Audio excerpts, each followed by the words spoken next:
is the new iPhone SE, and it is frustrating. Frustrating in a good way, but frustrating in a bad way. There's a lot of people that love the iPhone SE. It's for those type of people who upgrade their iPhone once every 4 years. They aren't looking for the craziest and the best specs, they just need an iPhone. An iPhone to take calls, to take great photos, it's a small form factor, it's cheap, and that's enough for most people. But at the end, they just want an iPhone that will last them a long time. And that's exactly what this iPhone SE is. It's everything that you love about the iPhone SE, but it brings new advanced features and incredible performance to Apple's most affordable iPhone. It's now got the A15 Bionic, 5G, better battery life, improved durability, a new camera, and so much more. Now you bring her around just to shut me down, show her off like she's a new trophy. The iPhone SE features the classic aluminum and glass design, now with the toughest glass in a smartphone. It's got the exact same glass as the most expensive iPhone 13 Pro. And that's amazing. We also get a stunning and very small 4.7-inch Retina HD display. It features True Tone, a wide color gamut, incredible color accuracy, haptic touch, and more. So everything that you look at, your photos, your emails, reading your books, will look great even in sunlight. Now listen, this design is iconic, but I would have really preferred Apple to put the iPhone SE into an iPhone XR looking design. I mean, we've had this design for ages, and I'm okay with Apple refreshing it one more time, but again and again and again, I don't know, man. I really wish they would have changed it up. It comes in 3 colors, black, red, and now it comes in Starlight, which is kind of like a more goldish version of white, and it will cost you $429. That is $30 more expensive than the previous generation iPhone SE. I don't know how I feel about it, because one of the things that I wish the previous generation iPhone SE had was a cheaper price, but Apple did the total opposite. They just made it a little bit more expensive, so it is what it is.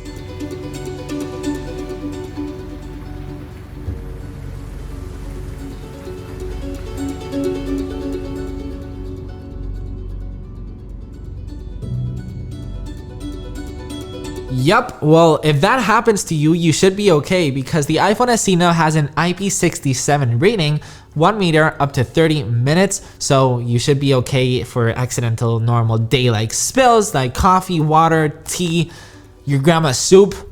You should be okay. We still get Touch ID for unlocking our iPhone, logging into apps, and my personal favorite, Apple Pay. Touch ID is not a bad feature to have on an iPhone. A lot of people make Touch ID seem like a thing of the past.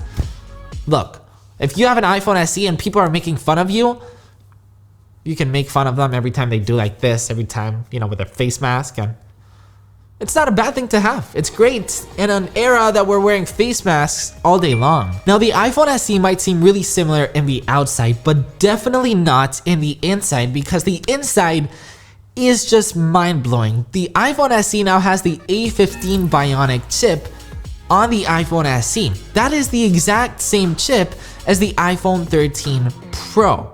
So if you're upgrading from an iPhone 6, that will be 5 times faster. If you're upgrading from an iPhone 7, that will be 3.7 times faster. And if you're upgrading from an iPhone 8, it will be double as fast. So if you're upgrading from a previous generation iPhone, the difference will be huge. And not only that, Apple doesn't want you to upgrade this iPhone because it's got the craziest speeds and you can game on it, which you can do that as well. Gaming on the iPhone SE is great because you can have unlimited power like Emperor Palpatine has. You're gonna be the next Darth Vader if you're using the iPhone SE. The power is limitless. It's so powerful. But that's not the concept, and the people who buy this iPhone, they don't want the craziest speeds. They just want an iPhone that will last you a long time. And that is exactly why the A15 Bionic is here on the iPhone SE. Multitasking, opening apps, turning on your iPhone, all of that will feel incredibly smooth now, but not only now, but a bunch of years from now, which is super important for those type of people who upgrade their iPhone once every 4 or 5 or 6 years. And that's super powerful. Let me know an Android phone that can do that at that price. I know you're looking at me, I know the Android fans are hating on me right now, but You tell me in the comments an Android phone that is this powerful at this price tag. Keep on researching because he will not find it. There is two things that I love about this iPhone. One, the performance, and two, the camera. The camera on the iPhone SE is a super reliable camera.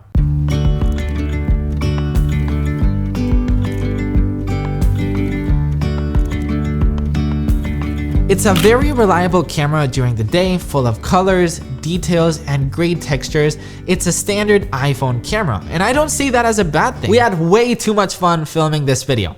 Look at the images and videos we shot on the iPhone SE. It was a lot of fun. Ride with me if you ride with me, you can slide with me if you feel like 550 on the 5 sticky, come get high with me, that's a deal, right? Ride with me if you ride with me, you can slide with me. That was fun, right? Drop a like on this video if you guys enjoyed the images. But here's the thing. The new iPhone SE has the exact same 12 megapixel camera as the previous generation, but big but. She's just so But I like big butts and I cannot lie. thanks to the A15 Bionic, we get additional features to the camera. We get photographic styles on the iPhone SE, which is a feature that I love on my iPhone 13 Pro. Samsung fans will tell you that the Galaxy takes the best photos. Google fans will tell you that the Pixel takes the best photos. OnePlus fans will tell you that the OnePlus takes the best photos. Well, guess what? No smartphone takes better photos than the other. The iPhone tends to be more natural looking. The Galaxy takes more vibrant looking. The Pixel takes more contrasting looking photos. It's all about the image processing. And with photographic styles, you will be able to select the photographic style that you like. From standard, vibrant, rich contrast, warm, and cool. Select one of those photographic styles and every photo that you take will be with that photographic styles. So if you're like me and you like more vibranty, happier colors, well, you can turn on vibrant mode on the iPhone SE and your life will be happier because life with vibrant, life with happiness is better.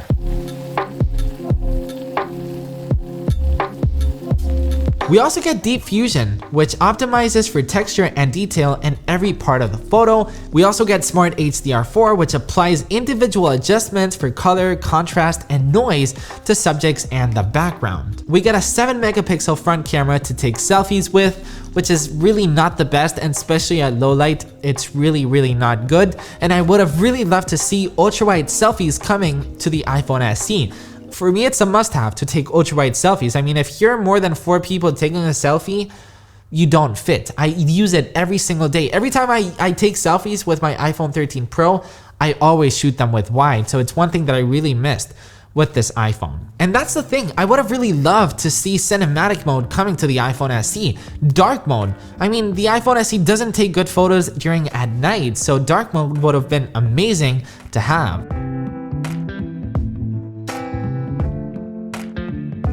How's the battery life on this thing? Well, the battery life has definitely been upgraded and you definitely notice it, and it is an upgrade the iPhone SE desperately needed. Apple has added 2 more hours of video playback and you notice it a lot.